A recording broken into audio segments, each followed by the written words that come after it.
Hey guys, स्वागत है आपका मेरे चैनल में। आज हम देखेंगे सीसीएस पेंशन रूल 2021। तो गाइस, सीसीएस पेंशन रूल 2021 से पहले जो रूल चल रहे थे वो सीसीएस पेंशन रूल 1972 चल रहे थे। ठीक है। उसके बाद जो है ये 2021 का रूल आए हैं। 2021 में थोड़ा अपडेटेड वर्जन है।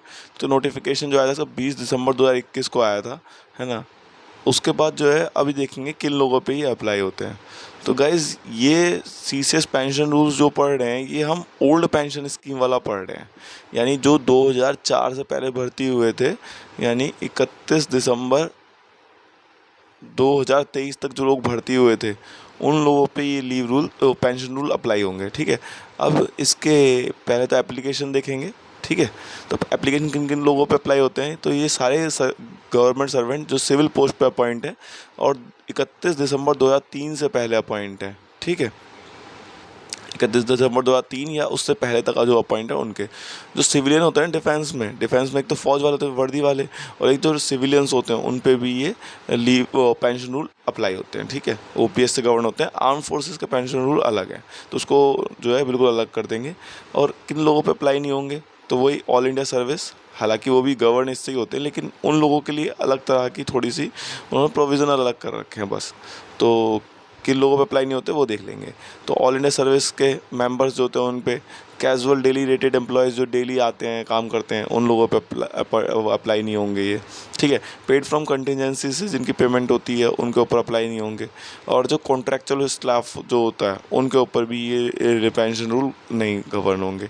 और जिनको किसी तरह की कॉन्ट्रीब्यूटरी पेंशन फंड में जो है कि कंट्रीब्यूशन करो और हाँ उतने कंट्रीब्यूशन हम करेंगे, उस तरह की कोई सीपीएफ में से एंटाइटल्ड थे पहले, उन लोगों पे भी अप्लाई नहीं होंगे ये। और साथ में जो एमईए में, मिनिस्टर ऑफ एक्सटर्नल अफेयर्स में, जो बाहर देश में जो लोकल स्टाफ जो होता है उन पे भी ये अप्लाई नहीं होंगे। ठीक है। और पर्सन जो कॉन्स्टिट्यूशन या लॉ से तो गवर्न हो रहा है, ठीक है, उनके ऊपर भी ये रूल्स जो है पेंशन रूल ये भी अप्लाई नहीं होंगे। कुछ केसेस में ये अप्लाई होंगे, जैसे कि यूनियन टेरिटरी गवर्नमेंट सर्वेंट जो है वो ओपीएस से गवर्न होते हैं। ठीक है। बाकी सब पे ये अप्लाई नहीं होंगे। हाँ, अब इसमें एक चीज़ इंपॉर्टेंट है वो देख लेते हैं कि अगर यही डेली रेटेड एम्प्लॉयज़ या पेड फ्रॉम कंटिजेंसी जो है इनका रेगुलर अपॉइंटमेंट हो गया, ठीक है, कैजुअल वर्कर हैं या फिर कंटीजेंसी से इनकी पेमेंट हो रही है, तो इनकी जो हाफ सर्विस है ना, रेगुलर अपॉइंटमेंट होने से पहले की हाफ सर्विस जो है वो काउंट की जाएगी फॉर पेंशन पर्पस, पेंशन और ग्रेचुटी पर्पस। ठीक है। बाकी तो उसके बाद अगर ये 31 दिसंबर 2023 से पहले, 2003 से पहले अगर हो गए हैं भर्ती, तो फिर ये ओल्ड पेंशन स्कीम के तहत गवर्न होंगे। ठीक है। और इनकी जो पुरानी सर्विस है उसकी आधी सर्विस हम जो है वो काउंट करेंगे फॉर ग्रेचुटी एंड पेंशन, आधी सर्विस। ठीक है। अब इसमें एक छोटा सा पॉइंट है, ये देख लेते हैं, बाकी खास कोई इंपॉर्टेंट है नहीं है। जिन जिन अभी बीच में भी कोर्ट केस हुआ था तो उसका जो रिज़ल्ट आया था उसके बिहाफ पे दे लेते हैं। 31 दिसंबर 2003 से पहले जो भर्ती नहीं हो पाए थे लेकिन वो ट्रेनिंग का पार्ट थे, है ना, और उनकी अपॉइंटमेंट इसके बाद हुई है, 31 दिसंबर 2023 के बाद हुई है, लेकिन वो इंडक्शन ट्रेनिंग में थे या फिर, और वो मैंडेटरी पार्ट था, है ना, उसके बदले में सैलरी स्टाइपेंड या क्वालिफाइंग सर्विस में काउंट हो रहा है वो पार्ट, तो वो भी चाहे बेशक कि वो पॉइंट आफ्टर 2003 हुए हों, लेकिन वो भी पुरानी पेंशन से ही गवर्न होंगे। सेंट्रल गवर्नमेंट या स्टेट गवर्नमेंट में भर्ती हुए लेकिन वो ट्रांसफ़र होके सेंट्रल गवर्नमेंट में आ गए, है ना, परमानेंट पोस्ट पे अपॉइंट हो गए, तो उन लोगों पे भी पेंशन रूल अप्लाई होंगे। ऑटोनोमस बॉडीज़ से ट्रांसफ़र होकर आ गए तो अभी उनकी जो सर्विस है वो कैरी फॉरवर्ड हुई, प्रॉपर टेक्निकल डिज़ाइन दे के आए वो, तो ऐसे केस में भी उनका जो है सर्विस कैलकुलेट होगी, लेकिन जो पेंशन लाइबिलिटी जो है वो ऑटोनोमस बॉडी ही अपनी बियर करेगी। ठीक है। फिर नेक्स्ट जो पार्ट है वो देख लेते हैं। जस्ट नेक्स्ट है टेम्पररी स्टेटस कैजुअल लेबर। अब इनका क्या था कि 1993 से पहले जो ये लोग टेम्पररी स्टेटस कैजुअल लेबर जो है मिल चुका था, टेम्पररी स्टेटस कैजुअल लेबर मिल गया 1993 से पहले। तो क्या था कि इनकी सर्विसेज जो है ना, वो उस तरह से ग्रुप डी की तरह जाती थी। पहले तो ये आते थे अपना काम वाम किताब, माली का या फिर स्वीपर का इस तरह काम करते थे, तो टेम्पररी वो मतलब कैजुअल लेबर थे, आए डेली रेटेड पे पैसे वैसे मिले। उसके बाद लेकिन क्या हुआ, 1993 के बाद कुछ लोगों को टेम्पररी स्टेटस कैजुअल लेबर का दर्जा दे दिया, स्टेटस दे दिया, है ना, टेम्पररी स्टेटस। तो अब इनको कुछ सर्विसेज ग्रुप डी की तरह मिलने लग गई, है ना। तो अब क्या हुआ कि और इनको बोला गया कि आगे परमानेंट भी कर देंगे। तो इनको जो है वेजेस डेली रेट पे मिलती थी, एनुअल इंक्रीमेंट मिलने लग गया, ये मैटरनिटी बेनिफिट भी मिलने लग गए, है ना। और जो लीव है वो उनको काउंट की जाती थी कि भाई 10 दिन काम करोगे, 10 दिन का काम जो है उसके बदले में तुम्हें 1 दिन की छुट्टी मिलेगी, ठीक है। तो ये जो है अब इनका जो अब ये परमानेंट हो गए मान लो, उसके बाद जो है इनको बाद में परमानेंट कर दिया। तो जो इनकी टेम्पररी स्टेटस कैजुअल लेबर में सर्विस है, खाली कैजुअल लेबर में नहीं, टेम्पररी स्टेटस जो मिल गया उसके बाद जो सर्विस है, परमानेंट अभी नहीं हुए हैं, तो वो वहाँ से लेके परमानेंट होने तक 50% सर्विस इनकी क्वालिफाइंग सर्विस में ऐड होगी रेगुलर अपॉइंटमेंट होने के केस में। और उसके बाद 2003 से अगर ये पहले भर्ती हो गए तो इनको पुरानी पेंशन के तहत इनको पेंशन भी दी जाएगी। 93 में अगर टेम्पररी स्टेटस कैजुअल लेबर मिल गया और 2003 से पहले 2004 से पहले ये रेगुलर अपॉइंट भी हो गए, तो इनकी हाफ सर्विस क्वालिफाइंग सर्विस के लिए ऐड की जाएगी पेंशन के लिए। और उनका जो अकाउंट क्रेडिट जो है ना, तो जो जो भी लीव इन्होंने कैरी फॉरवर्ड की होगी, मतलब इन्होंने मतलब ऐड की होगी, वो भी इनकी आगे फॉरवर्ड हो जाएगी। लेकिन लीव पार्ट नहीं पड़ रहे तो हम इसको यहाँ पे नहीं देखेंगे। बस इतना ध्यान रखना कि पहले 10 दिन के बदले 1 दिन की छुट्टी मिलती थी, वो 300 दिन तक इकट्ठी कर सकते थे, जिसका लीव इनकैशमेंट नहीं मिलता था, लेकिन रेगुलर होने पर वो आगे कैरी फॉरवर्ड हो जाती थी। नेक्स्ट है एनपीएस वालों को भी अब जो है पुरानी पेंशन के तहत पेंशन मिलती है, मिलेगी। इसका जो है अगर उनको ऑप्शन दिया है तो, है ना, कि हमें ओपीएस से गवर्न होना है या एनपीएस। अगर आपको ध्यान हो तो कुछ लोग जो सर्विस में हैं, जैसे कि हमारे ऑफिस में भी इस तरह के वो आए थे कि ऑप्शन फॉर्म फिल करना था, जिसमें आपको ऑप्शन चूज़ करना था कि आपको एनपीएस चाहिए कि ओपीएस चाहिए, है ना। तो दोनों ऑप्शन थे कि एनपीएस का आप अमाउंट लेना चाहेंगे या पुरानी पेंशन लेना चाहेंगे। तो सब लोगों ने ऑप्शन एक्सरसाइज किया था। तो ऐसे केस में भी वो ओपीएस से गवर्न होंगे, है ना। या तो उनकी 15 साल, जब 2004 में ये नोटिफिकेशन आया था उसके बाद 15 साल की सर्विस हो चुकी है ना। और ऐसे केस में उनकी डेथ हो गई, तो अभी उनको जो है ओपीएस के तहत कवर किया जाएगा। और ये एनपीएस रूल जो 2021 में आया है, इसके विदिन 3 ईयर्स भी अगर किसी ने ऑप्ट नहीं किया है तो अभी उसको ओपीएस के तहत कवर किया जाएगा। लेकिन अब जो नेक्स्ट कोई जैसे किसी ने ऑप्शन नहीं चूज़ किया है तो उसको बाय डिफ़ॉल्ट एनपीएस कर दिया गया है, तो वो एनपीएस से ही गवर्न होगा, ठीक है। नेक्स्ट पार्ट देखते हैं। नेक्स्ट है ये 3 मार्च 2023 को एक नोटिफिकेशन आया था जिसमें कहा गया था कि जो जिसमें मतलब कोर्ट केस के बाद जो लोग जीत गए थे, तो उसके बाद एक मतलब कोर्ट ने एक ऑर्डर पास किया था कि जिन लोगों की अपॉइंटमेंट 2004 के बाद हुई है, लेकिन उनका नोटिफिकेशन जो है वो 2003 से पहले आ चुका था। नोटिफिकेशन 2003 से पहले 2004 से पहले आ चुका था, है ना। लेकिन 22 दिसंबर 2003 से पहले आया था। एग्जैक्ट डेट तो ये है 22 दिसंबर 2023, 3 से पहले आ गया था। तो उन लोगों को भी अब ओपीएस में कवर किया जाएगा। उसके लिए बताया है यहाँ पे कि उनका जो अकाउंट है वो कैसे किया जाएगा। तो इसमें यही है कि अपॉइंटमेंट तो हुआ उनका 2004 के बाद, ठीक है। अपॉइंटमेंट हुआ है उनका 2004 के बाद, 31 दिसंबर 2003 के बाद, लेकिन वैकेंसी 22 दिसंबर 2003 से पहले आ गई थी, है ना। तो वो लोग भी अब ओपीएस से कवर होंगे। उसके लिए उनका अकाउंट जो है वो 31 अगस्त 2023 तक उन्हें ऑप्शन फिल करना था, और कॉम्पिटेंट अथॉरिटी जो है वो अक्टूबर तक पास कर दी। तो ये इंपॉर्टेंट नहीं है, ठीक है, इसलिए इसको हम देखेंगे भी नहीं, बस इसमें कुछ ऐसा खास था नहीं। फिर नेक्स्ट देखेंगे। नेक्स्ट कुछ टर्म है वो देख लेते हैं। पीडीए क्या है, पेंशन डिसबर्सिंग अथॉरिटी। वो कौन सा हो सकता है, बैंक हो सकता है, पोस्ट ऑफिस होता है, ट्रेजरी हो सकता है, या अकाउंट ऑफिसर के थ्रू भी ले सकते हैं। और पेंशन के अंदर ग्रेचुइटी इंक्लूड करती है, डीएनएस रिलीफ नहीं होता उसके अंदर कैलकुलेट, है ना, जो पेंशन मिलती है उसके अंदर, ठीक है। अब local fund administrated by government क्या है, इसका मतलब तो एक फंड है ना, जो कि एडमिनिस्ट्रेशन किया जाएगा उसका लॉ के अंदर, है ना। और कंट्रोल और एक्सपेंडिचर जो है उसका गवर्नमेंट मेंटेन करेगी। तो उसको क्या कहेंगे, फंड एडमिनिस्ट्रेटेड बाय बॉडी और कैडर और एक्स जो है ये, ठीक है। नेक्स्ट फिर देखेंगे, नेक्स्ट पार्ट है फिर डेट ऑफ रिटायरमेंट और डेट ऑफ डेथ को जो है लास्ट वर्किंग डे माना जाता है ना, उसके पहले इमिडिएटली बिफोर जिस दिन वो बंदा जो जिस चीज़ पे होगा उसका वो पार्ट माना जाएगा। अगर वो छुट्टी पे तो लीव का पार्ट माना जाएगा उसके रिटायरमेंट की डेट को, और सस्पेंशन पे तो सस्पेंशन का पार्ट माना जाएगा, और एब्सेंट है तो एब्सेंट का पार्ट माना जाएगा। ठीक है, अब इसमें क्या है कि ये जो पार्ट है ये तो नॉन क्वालिफाइंग सर्विस के लिए ट्रीट किए जाएंगे,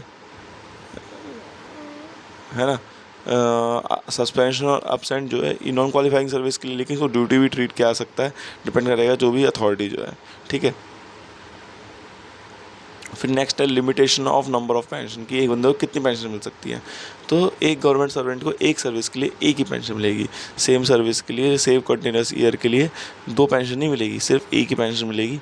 अब जैसे कोई कहेगी मैं भाई 30 साल की सर्विस हो गई तो मुझे 10-10 साल की, क्योंकि 10 साल बाद पेंशन चालू हो जाती है, 10-10 साल की 3 पेंशन हो जाती है, तो वो ऐसा नहीं होगा, एक सर्विस के लिए उसे एक पेंशन मिलेगी, है ना। नेक्स्ट है फिर कितनी तरह की पेंशन होती है, टाइप ऑफ पेंशन। देखो, सुपर एनुएशन पेंशन यानी जो रिटायरमेंट पेंशन जो होती है जब रिटायर होता है बंदा। एक रिटायरिंग पेंशन होती है ना, जिसमें गवर्नमेंट आप खुद जो है रिटायर हो जाते हैं अपनी 30 साल की सर्विस देने के बाद, है ना।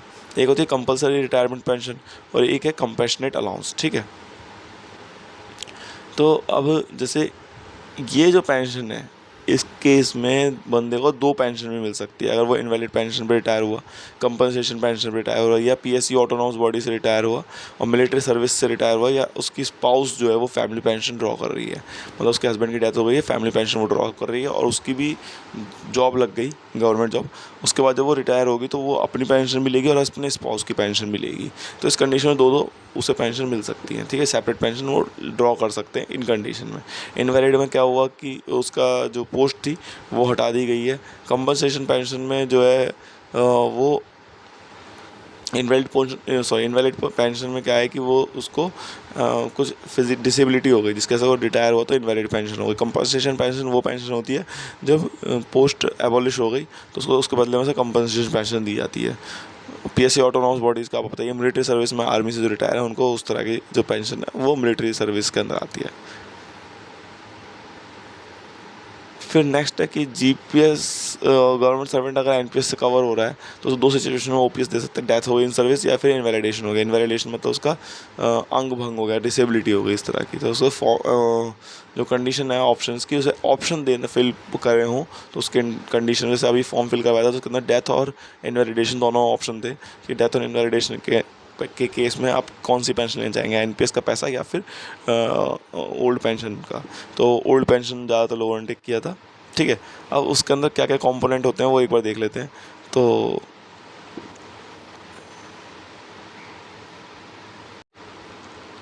मान लो अगर उसने ऑप्शन नहीं दिया है, ऑप्शन नॉट गिवन, तो बाय डिफ़ॉल्ट अब एनपीएस चल रहा है, एनपीएस कर दिया गवर्नमेंट ने, है ना। तो ऐसे केस में डेथ और इनवैलिडेशन के केस में उसको एनपीएस से गवर्न दिया जाएगा। हाँ, अगर जो ये डेथ और इनवैलिडेशन हो गया है उस समय पे, तो जब ये नोटिफिकेशन आया था उससे पहले तो उसको ओपीएस से कवर किया जाता था, पहले ओपीएस का ऑप्शन था। अगर वो with in 15 years of service, जो 2004 में नोटिफिकेशन आया था उसके 15 साल के अंदर उसकी डेथ हो जाती है तो उस केस में भी उसे ओपीएस दी जाएगी। और एनपीएस का नोटिफिकेशन जो है ना, इस जो नया वाला नोटिफिकेशन आया है ऑप्शन देने वाला, उसके 3 साल के अंदर अगर डेथ हो जाती है तो भी उसे एनपीएस ओपीएस से कवर किया जाएगा। 2021 में आया था, अब तो 25 हो चुका है, तो इसका मतलब अगर इसने ऑप्शन नहीं दिया है तो उसको ओपीएस के तहत कवर किया, वो एनपीएस के तहत कवर किया जाएगा।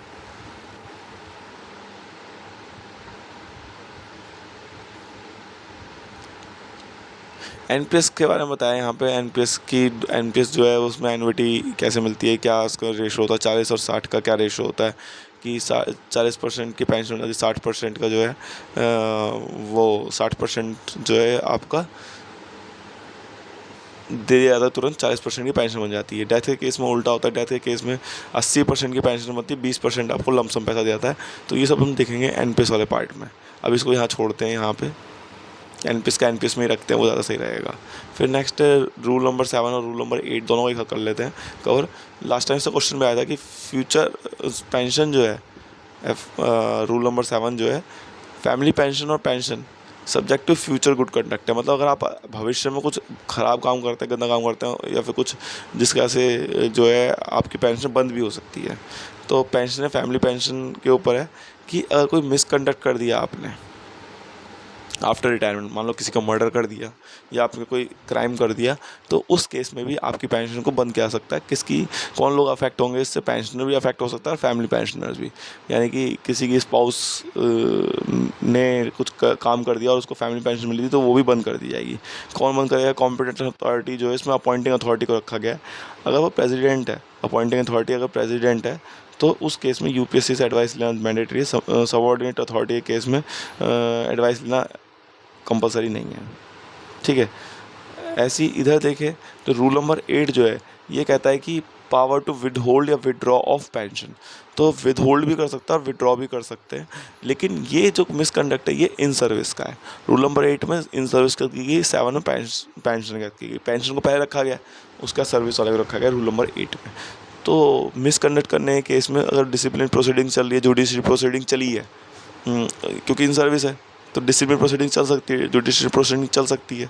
लेकिन ये रिटायरमेंट के बाद तो 4 साल बाद तो आप कोई उसके ऊपर डिसिप्लिन प्रोसीडिंग चला भी नहीं सकते, है ना। इसमें क्या है कि यहाँ पे अफेक्ट कौन होगा? इन सर्विस की है, तो इन सर्विस की है तो अभी तो चल ही रही सर्विस, है ना। मान लो रिटायर होने वाला है, 1 साल 2 साल बच रहे हैं, तो पेंशनर अफेक्ट होगा। फैमिली पेंशनर का तो बात ही नहीं है इसमें, है ना। उसके बाद फैमिली पेंशनर, मान लो उसकी डेथ हो जाती है उसके बाद, तो उसका कोई अफेक्ट नहीं होगा फैमिली पेंशनर पे। इसमें पावर कौन है? Competent authority. अगर इसमें भी अपॉइंटिंग अथॉरिटी अगर प्रेसिडेंट है, तो प्रेसिडेंट तो यूपीएससी की एडवाइस लेना मैंडेटरी है। लेकिन सबऑर्डिनेट अथॉरिटी है, तो इस केस में यहाँ पे कॉम्पिटेंट अथॉरिटी जो है, अगर सबऑर्डिनेट अथॉरिटी है, तो उस केस में उसको एडमिनिस्ट्रेटिव सेक्रेटरी जो है, उसको एडवाइस मानना फॉलो, मतलब कंपलसरी नहीं है। ठीक है। और यहाँ पे किसी भी मिसकंडक्ट के लिए जो है, उसकी वो जो पेंशन है उसकी, क्योंकि सर्विस में बंदा तो फैमिली पेंशन तो नहीं होगी अफेक्ट, तो पेंशन जो है उसकी अफेक्ट करेगी। ठीक है, किसी भी तरह के मिसकंडक्ट के लिए। अब इफेक्ट क्या होगा तो वो देख लेते हैं। तो इसमें क्या होगा कि उसकी पेंशन या फैमिली पेंशन को विद होल्ड कर दिया, बंद कर दिया जाएगा या विड्रॉ कर दिया जाएगा, फुल में या पार्ट में। ठीक है। और कब तक बंद किया जाएगा? तो परमानेंटली या कुछ कुछ पीरियड के लिए बंद किया जाएगा। ठीक है।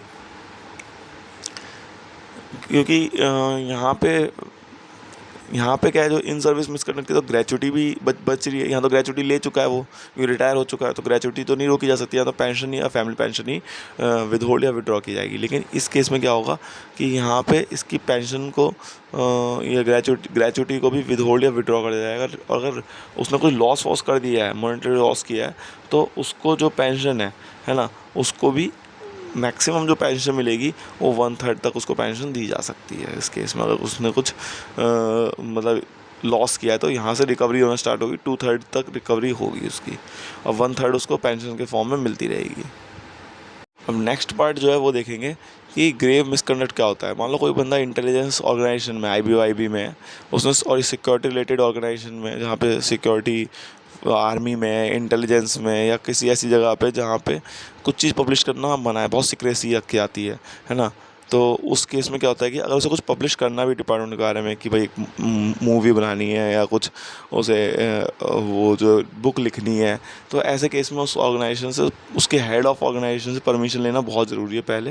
हेड ऑफ ऑर्गेनाइजेशन से सेंसिटिव इन्फॉर्मेशन वगैरह या कुछ स्टाफ की नॉलेज वगैरह के लिए, तो prior approval of head of organisation बहुत ज़रूरी है। अंडरटेकिंग देनी पड़ती है जब आप रिटायर हो रहे हो, तो कि मैं इस तरह की कुछ जो सीक्रेट क्वेश्चन है या सीक्रेट पासवर्ड है या कुछ स्केच है या प्लान है, कुछ डॉक्यूमेंट है आगे का, वो मैं पब्लिश नहीं करूँगा। अगर ऐसा करता है तो ग्रेव मिसकंडक्ट की कैटेगरी में आएगा, है ना। और ग्रेव मिसकंडक्ट की कैटेगरी में आएगा तो उसको अपर अपॉइंटिंग अथॉरिटी जो है वो इन्वेस्टिगेशन चलेगी, और प्राइमा फेसी अगर वो दिखता है कि, प्राइमा फेसी यानी प्रथम पहली ही नज़र में ही अगर लगता है, तो उसको आगे जो है नोटिस दिया जाएगा और उसको प्रपोज पेनल्टी जो है उसके बारे में बताया जाएगा, और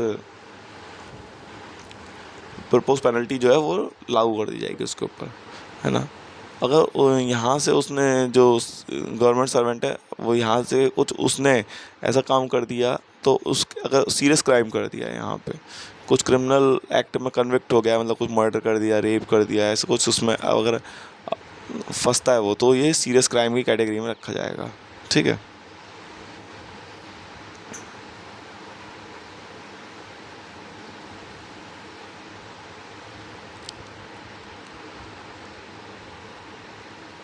15 डेज़ के अंदर उसको रिप्रेजेंटेशन में दे सकता है अपॉइंटिंग अथॉरिटी को वो अपनी, कि भाई ये चीज़ है, नहीं तो उसके ऊपर फिर कार्रवाई की जाएगी, ठीक है।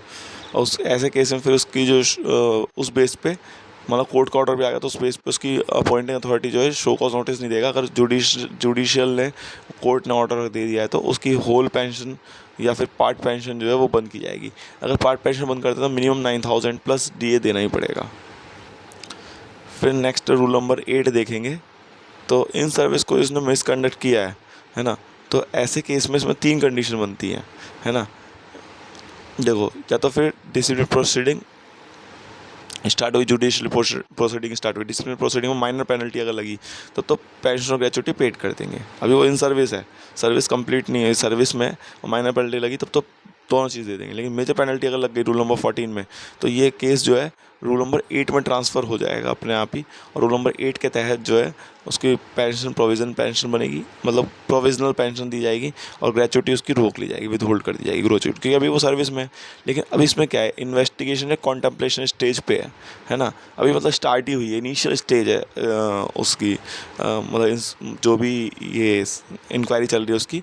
तो ऐसे केस में वो रिटायरमेंट पास आ गई, मतलब 59 साल का है वो, है ना, और उस केस में इन्वेस्टिगेशन अभी स्टार्ट हो रही है, कॉन्टेम्पलेशन स्टेज पे है, नोटिस दिया ही है अभी। तो उस केस में उसको पेंशन और ग्रेचुटी पे कर दी जाएगी, है ना। और अगर ऐसा केस हो जब वहाँ पर रिटायर हो चुका है, तो रिटायर होने के मिसकंडक्ट जो किया है उसके 4 साल तक आप प्रोसीडिंग चला सकते हो सर्विस में, तो उसने मिसकंडक्ट किया। तो जब वो रिटायर होने वाला है और रिटायर हो चुका है तो उसके 4 साल तक ही आप उसके ऊपर कोई डिसिप्लिन प्रोसीडिंग्स चला सकते हो, और नहीं तो नहीं चलाई जाएगी उसके बाद जो है। अगर वो तो ग्रेचुटी तो पेड हो चुकी है क्योंकि रिटायर हो गया बंदा, लेकिन पेंशन जो है उसकी वो प्रोविजनल पेंशन दी जाएगी उसे, क्योंकि रिटायर हो चुका है तो 4 साल के अंदर ही आप, रिटायर होने के बाद 4 साल बाद तक ही आप उसके ऊपर प्रोसीडिंग चला सकते हो, डिसिप्लिन प्रोसीडिंग्स जो है। अच्छा, नेक्स्ट पार्ट जो ये भी इम्पोर्टेंट है कि डिसिप्लिन प्रोसीडिंग्स इंस्टीट्यूट कब से मानी जाएगी, स्टार्ट इंस्टीट्यूट मतलब स्टार्ट कब से मानी जाएगी।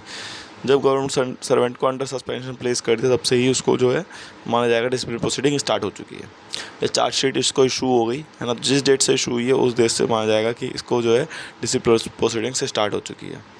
हाँ, और अगर जुडिशरी प्रोसीडिंग चल रही है उसके अगेंस्ट, कोर्ट में नोटिस चल रहा है, कोर्ट में उसके अगेंस्ट एक्शन चल रहा है, तो ऐसे केस माना जाएगा जुडिशल प्रोसीडिंग जो है वो पेंडिंग पड़ी है अभी, या पेंडिंग है, इंस्टीट्यूट हो चुकी है या पेंडिंग पड़ी है। तो उस केस में क्रिमिनल केस जो है उसमें क्या होगा कि जिस डेट से कंप्लेंट उसकी फाइल हो गई, या कोर्ट ने उसको नोटिस में ले लिया, या जो पुलिस में रिपोर्ट हुई है FIR, वो जब मिल गया उसका FIR दर्ज हो गई जिस दिन, या फिर कोर्ट में चला गया, कोर्ट में डायरेक्ट कंप्लेंट भी करते हैं ना, तो उस दिन से माना जाएगा कि disciplinary proceedings, judicially proceeding start हो चुकी है। उसी दिन से वो बंदा अंडर सस्पेंशन या अंडर जो भी वो है पीरियड स्टार्ट हो जाएगा वहाँ से।